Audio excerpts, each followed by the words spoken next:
Doctor সাহেব, আমি আপনার ওখানে আসলাম। কয়েকদিন যাবৎ আমার অনেক কাশিটা অনেক চেষ্টা করছি, কিন্তু ভালো হচ্ছে না। আবার কাশির সঙ্গে কিছুটা রক্তও আসছে। আপনি দেখেন তো আমার কী হয়েছে। মনে তো হচ্ছে আপনার যক্ষ্মা হয়েছে, কারণ যক্ষ্মা হওয়ার লক্ষণগুলো এগুলোই। তারপরেও কিছুটা পরীক্ষা নিরীক্ষা করে শিওর হয়ে তারপর আপনাকে জানাবো।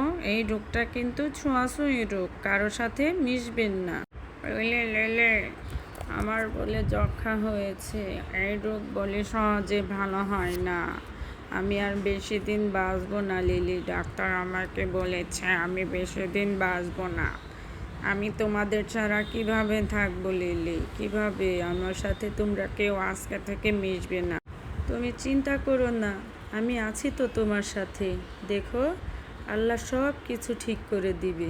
তুমি কোনো চিন্তা করো না।